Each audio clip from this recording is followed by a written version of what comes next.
And we're joined by Tom Dyas. Thanks for coming in. Ken, thank you very much for the invitation. So why the heck are you running for mayor, Tom?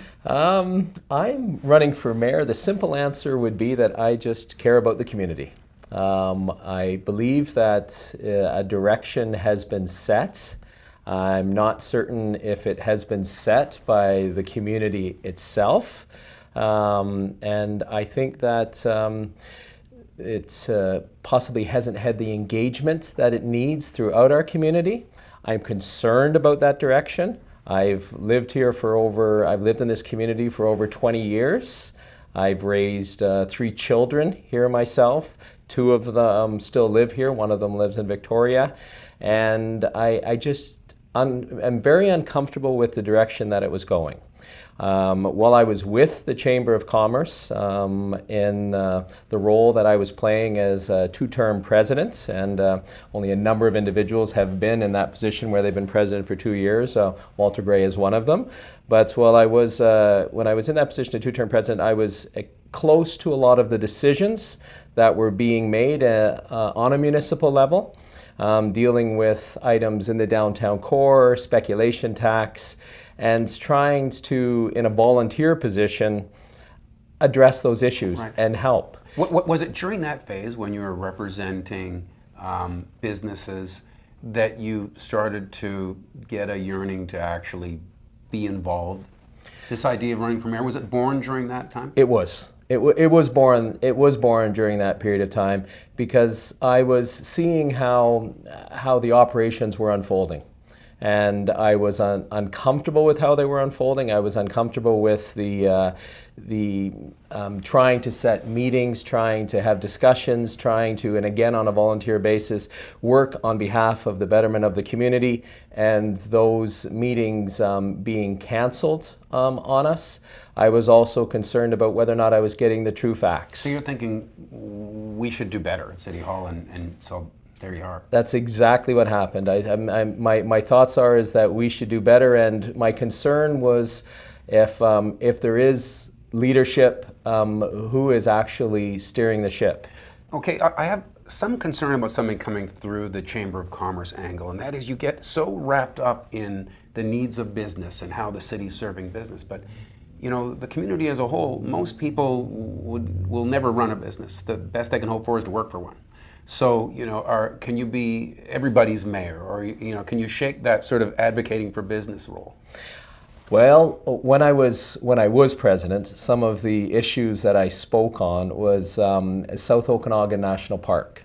I spoke on the property transfer tax, so that we had a policy with regards to the property transfer tax, and we're successful in reducing those rates. Interprovincial transfer of wine.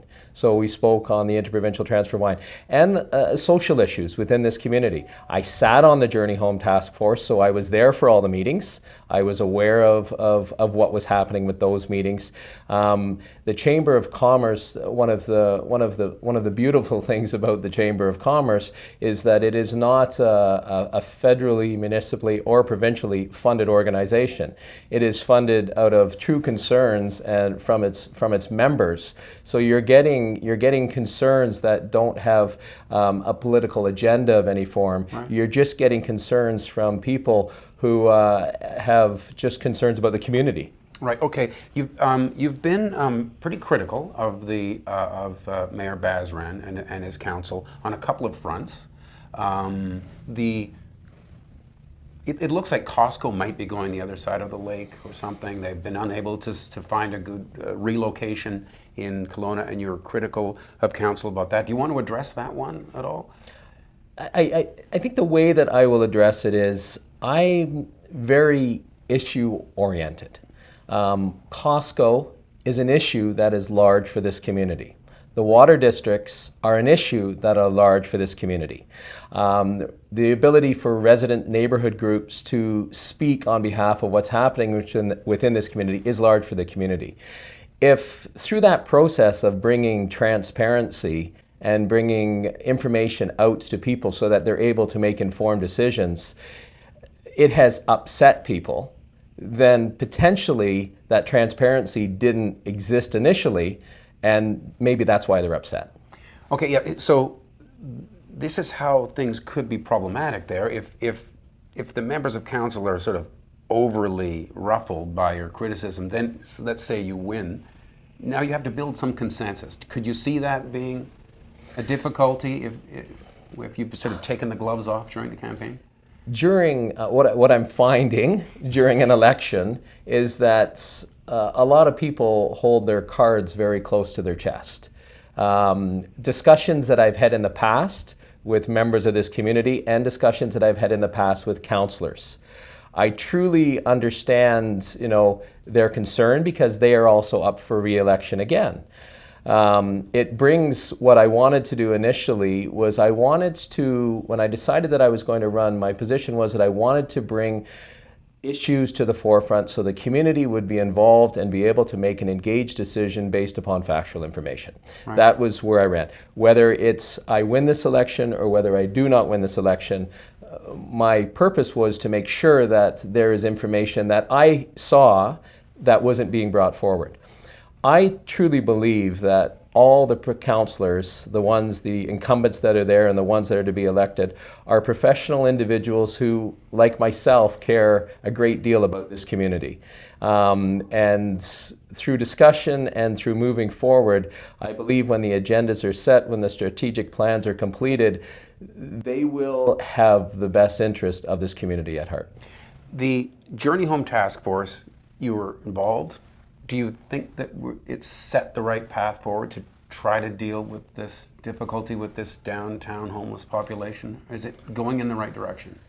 The Journey Home Task Force and that plan, interestingly enough, Sharon Shepherd had a program which was a program that she went through a number of years ago. And when you read through that program like I have, and you read through the Journey Home program, there is extreme similarities with regards to the implementation on how to move forward. The Journey Home plan is a plan which has an implementation period of somewhere in range of 3 to 5 years. When the plan was completed, it was realized that there was nothing immediate at this point in time. And that then made council look at bringing Bill McKinnon in to kind of deal, okay, well, it is a plan that is staged 3 to 5 years down the road, but what is there immediately at this point in time that we can do? And they realized there wasn't anything in there. And when I was involved in the program, it was one of those items that I was saying continuously that, when that honeymoon period of the plan being sent out is over, people are going to realize there's nothing there currently. Right. So it is a program which is part of the answer, but it is not something to make the answer at this time. I know that you are among the people that were very concerned about the impact on downtown business, and I think you prefer the idea of having housing that's outside of the downtown core. But I kind of wonder, will these people really live there? Or will they just go back into the alcoves and alleys? For the people who we need to treat, which are the homeless people, which I'm well aware of, we need to take care of those. For the people who are have the mental illness, those are the ones that we need to treat. What we've done is we've taken the Gospel Mission, which had basically 80 or 90 individuals in it. We've opened Cornerstone 2 blocks away, which has 80 or 90 individuals. We've put them all into a coliseum so that they're basically prey for the criminal element. Yeah. And they don't want to be. There's individuals that are homeless in other parts of this community. We opened up our campaign office on the corner of Banks and Highway 97, and there was an individual who walked by one day homeless and had a shopping cart with him, and he called out my name, and he come over and he started to talk to me, and his comments were, "Thank you very much for running. You know what's happening in the downtown core, I won't even go down there anymore. I'm frightened to go down there." So if we deal with the issues of making sure that we take care of the homeless individuals and make sure we deal with the people who have the mental illness, but don't put them in a position where it ends up being that they truly don't stand a chance because the criminal element is all over them. We're out of time. We could go on, couldn't we? We could. Thanks for coming in. I think people have a better idea where you're coming out on these issues, and I'm sure there's more to come during this campaign. Truly appreciate it. Looking forward to this opportunity. Thanks, and thank you for watching Kelowna Now. Thank you.